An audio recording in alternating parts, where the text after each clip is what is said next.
కోనసీమ జిల్లాలో బ్లోట్కి సంబంధించిన విషయం ఇంకా కొనసాగుతూనే ఉంది. బ్లోట్ ఒక బావి పూర్తిగా అగ్ని అంటే గ్యాస్ చమురుతో నిలువలతో ఉన్నటువంటి బావిలో నుంచి ఇంకా మంటలు ఎగిసిపడుతూనే ఉన్నాయి. ఒక చిన్న సిలిండర్ బ్లాస్ట్ అయితేనే ఎంతటి ప్రమాదం జరుగుతుందో అందరికి తెలిసిందే. చాలా సందర్భాల్లో కూడా ఆ విషయాలు మీకు చెప్పే ప్రయత్నం చేశాం. అటువంటిది ఒక బావి మొత్తం కూడా గ్యాస్తో ఉంటే, ఒక బావి మొత్తం కూడా పూర్తిగా చమురుతో ఉంటే, ఇంకా మీరు చూస్తున్నారు కదా ఎంత ఎత్తుకి ఆ మంటల ఎగిసిపాటే సుమారుగా 200 మీటర్ల ఎత్తుకి ఎగిసిపడుతున్నాయంట. ఆ లోపల నుంచి వచ్చేటువంటి గ్యాస్ తర్వాత ఆ మంటలు ఏవైతే ఉన్నాయో 200 మీటర్లు భూమిపై నుంచి 200 మీటర్ల ఎత్తుకి ఎగిసిపడుతున్నాయంటే ఎంతటి అగ్నికిలలు ఎగిసిపడుతున్నాయో అర్థం చేసుకోండి. ఆ చుట్టూ సుమారుగా 1-2 కిలోమీటర్ల మేర వరకు 50 డిగ్రీల సెల్సియస్ హీట్ నమోదవుతోంది. 4 వైపుల నుంచి ఆ మంటలు ఆర్పేందుకు చాలా తీవ్రంగా శ్రమిస్తున్నారు ఓఎన్జీసీ సిబ్బంది. దాదాపుగా 100 నుంచి 150 మంది సిబ్బంది అక్కడ పనిచేస్తున్నట్టుగా తెలుస్తోంది. సో దాదాపుగా వాళ్ళు పనిచేస్తున్నప్పటికీ అనేక రకాల టెక్నాలజీని వాడుతున్నారు. 4 వైపుల్లో నుంచి ఆ బావిలోకి మంటల్ని నీరుని పంపే ప్రయత్నం, కూల్ డౌన్ చేసే ప్రయత్నం, అంబ్రెల్లాతో కూడా అంటే ఒక రెయిన్ అంబ్రెల్లా తరహాలోనే అక్కడ వాటర్ని స్ప్రే చేయడం, అన్ని రకాల పనులు జరుగుతూ ఉన్నాయి. కానీ ఏ మాత్రం ఉపయోగం లేదు. నిన్న ఎగ్జాక్ట్గా బహుశా ఇదే సమయానికి ఆ చిన్న నిప్పురవ్వ కాస్త అంటుకొని మంటలు ఎగిసిపోయడం మొదలు పెడితే ఇప్పటికే 24 గంటలు పూర్తయింది దాదాపుగా, అయినా ఏ మాత్రం కంట్రోల్లోకి రాలేదు. అయితే ఇదంతా జరుగుతోంది. ఉదాహరణకు ఒక సిలిండర్ అనుకోండి, సిలిండర్ ఇందాక చెప్పినట్టుగానే సిలిండర్ని మనం వంట చేసుకునే టైంలో మనం ఆ బర్నర్ని ఆన్ చేస్తే ఆ బర్నర్ దగ్గర మాత్రమే మండుతుంది. అదే ఆ గ్యాస్ పైప్ లైన్కి కూడా చిన్నగా లీకేజ్ ఉండి ఆ గ్యాస్ బయటకు వస్తే ఈ మంటలు అక్కడి వరకు కూడా వెళ్ళి అక్కడ కూడా బ్లాస్ట్ జరిగే అవకాశం, అక్కడ కూడా మంటలు వచ్చే అవకాశం ఉంటుంది. అప్పుడు ఏం చేస్తాం మనం, సిలిండర్ దగ్గర ఆఫ్ చేయొచ్చు, దెర్ ఇస్ ఎ ఛాన్స్. కానీ ఇక్కడ ఆఫ్ చేయడానికి ఆస్కారమే లేదు. భూమి లోపల గ్యాస్ ఉంది, భూమి లోపల చమురు ఉంది, అదంతా కూడా ఇట్టే బయటకు వస్తుంటే దాన్ని ఆఫ్ చేయడానికి కూడా ఏమాత్రం అవకాశం లేదు. ఏదైనా పైప్లో నుంచి వచ్చింది అనుకోండి, ఆ పైప్ని ఎక్కడో దగ్గర బ్లాక్ చేస్తే ఈ మంట కంటిన్యూ అవ్వకుండా ఉంటుంది. లేదు ఇంకెక్కడైనా ఒక వాల్ లాంటిది ఉంటే వాల్ని క్లోజ్ చేసినా అయిపోతుంది. కానీ ఇక్కడ అటువంటి అవకాశమే లేదు. 40,000 క్యూబిక్ మీటర్ల గ్యాస్ ఆ బావిలో ఉంది. 40,000 క్యూబిక్ మీటర్లు అంటే అర్థం చేసుకోండి, ఒక దాదాపుగా ఒక సగం జిల్లానే పూర్తిగా గ్యాస్ సప్లై చేయొచ్చు. అంతటి గ్యాస్ నిల్వలు ఉన్నాయంట అక్కడ.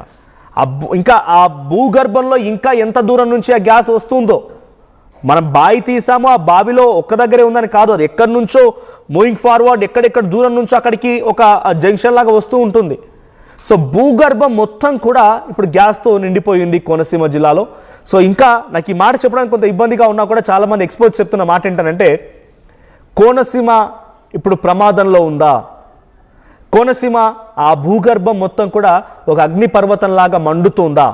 మనకు పైకి చూడడానికి మంటలు కనబడుతున్నాయి. ఈ మంటలు ఎక్కడి వరకు విస్తరించాయో తెలియదు.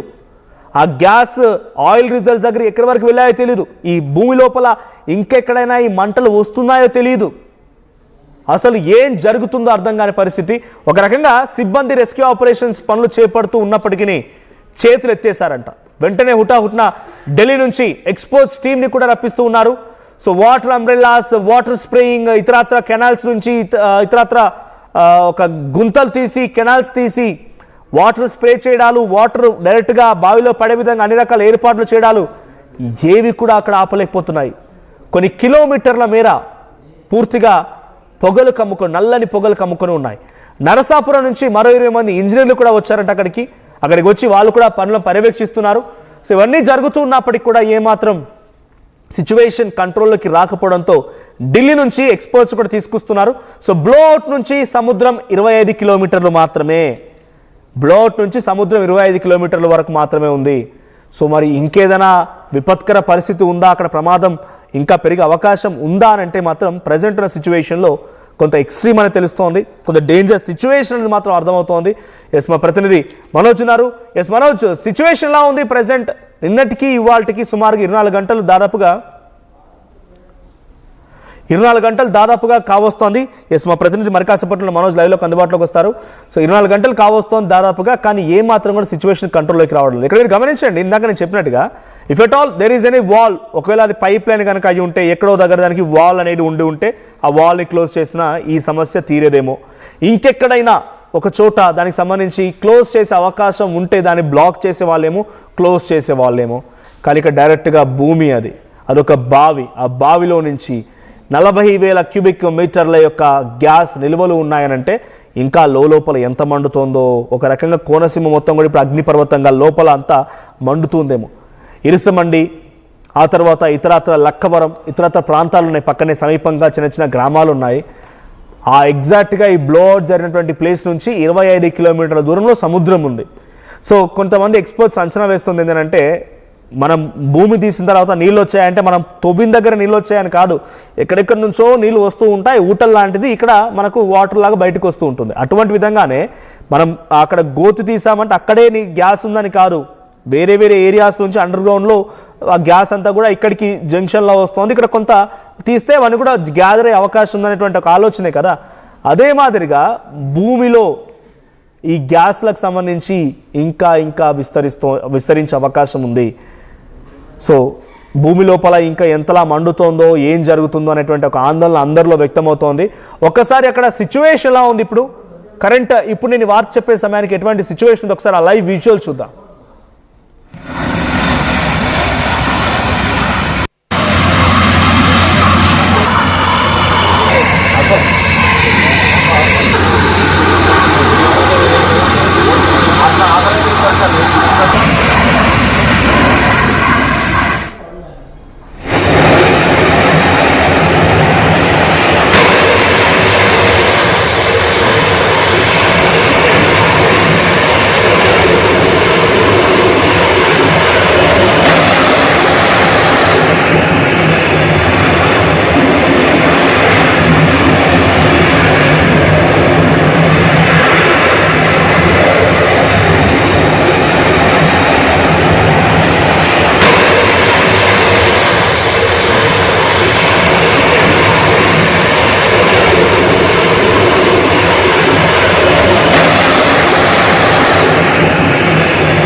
రైట్, చూస్తారు కదా, మనం ఇంట్లో వంట వండుకునే దగ్గరే గ్యాస్ ఫైరింగ్ స్టార్ట్ అయితే అది మాదిరిగా సౌండ్ వస్తుంది.